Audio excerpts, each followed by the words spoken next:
I think something that's really clear is that the world we live in is a very complicated place, and that we have a lot of complex subjects and topics and things like that. But for some reason, we always oversimplify things and tend to binarize them and make them two-sided. I mean, that's obviously the case with politics. There's like Democrats and Republicans, left and right, and things of that nature. And I just think it's like really stupid, and I think it's like detrimental, because it doesn't set up an environment conducive for empathy. Tends to like foster hatred, and also just doesn't lead to having a true deep understanding of the subject itself. At what point are we going to take a step outside of ourselves and be less opinionated, approach these subjects with more maturity by giving them deeper thought and not just making literally everything two-sided?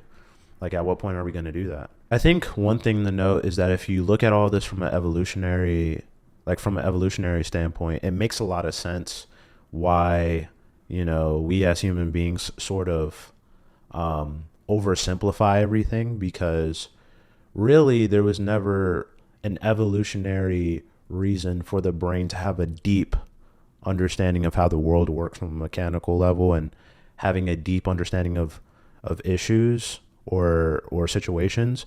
It really, the brain just needed to do its job in terms of survival and increasing the likelihood of genetic propagation and things like that. So what that means is that it makes sense that in order for the brain to digest a world that's deeply complex, it needs to represent it more simply.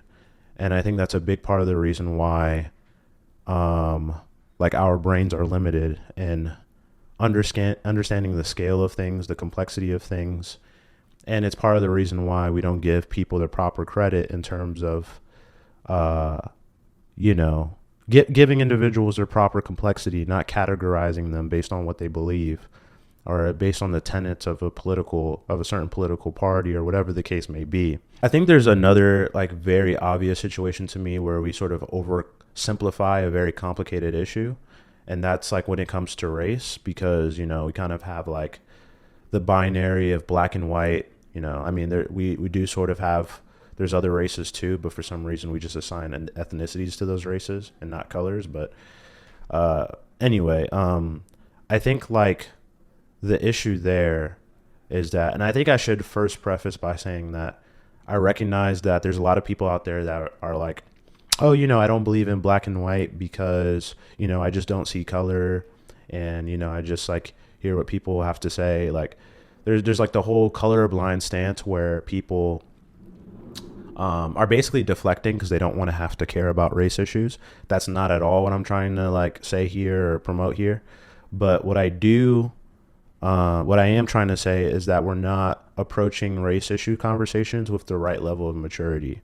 Like approaching it with this sort of white black framework, I don't think that's going to get us to the end result where we actually resolve those issues. And I just think it's stupid. I think if you look at the history of racism, like what's very clear is that it's always present, regardless of the cultural context, regardless of the time period. But what always changes is the racial framework itself. So, what the actual races are, what's considered the same race, what's considered the same skin color, right? Because, like with whiteness and blackness today, the people in those categories, I mean, it's kind of obvious those people don't have the same skin color. Like if you look at white people don't all have the same skin color. Like if we're talking literally, black people, it's the same thing.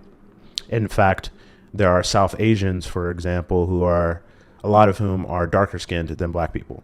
So the reason why pointing this out is important is because if you look at history, racism is always constant, but what is considered as the races changes. So to point to examples, if you look at the European medieval period, some English people would actually justify killing and invading Ireland off of the basis that they believed that Irish people were a subhuman and bestial race.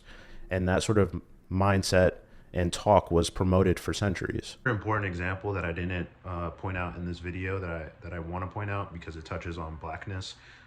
If you look at ancient Greece and some of the texts that we have available talking about that time.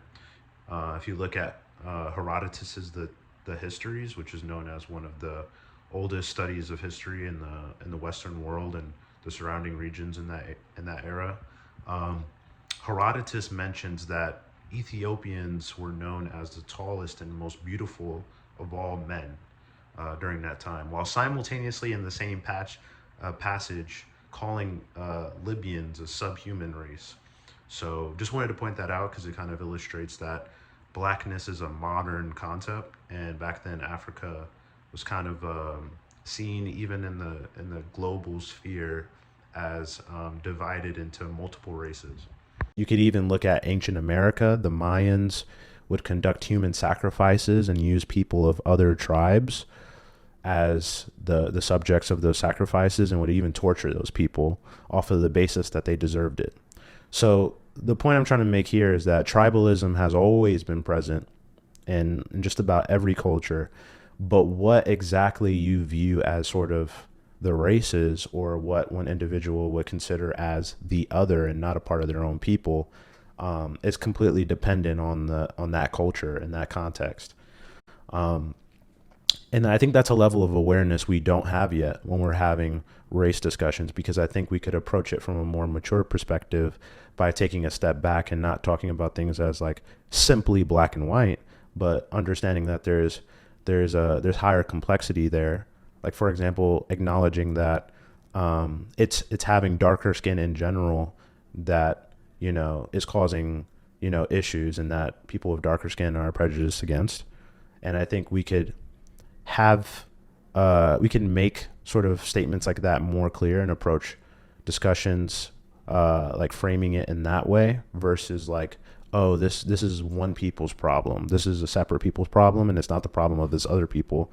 Like, the point is that we need to sort of tackle this as one people, because one thing that's very clear if you look at mammal societies, those which are very similar to our societies, is that you see that an animal will have little to no empathy for another animal if they consider that animal to not be one of their own people, or what one of their own quote unquote people, right?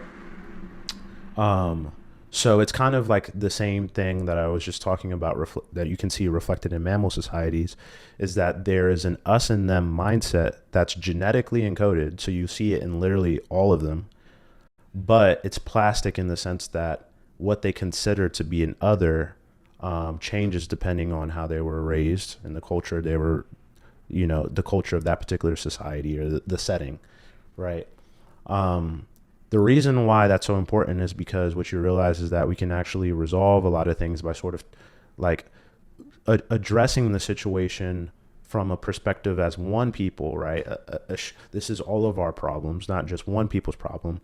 The reason why is because then your sympathy shifts to empathy, and you're actually wanting to take on that problem because you see it as directly related to you.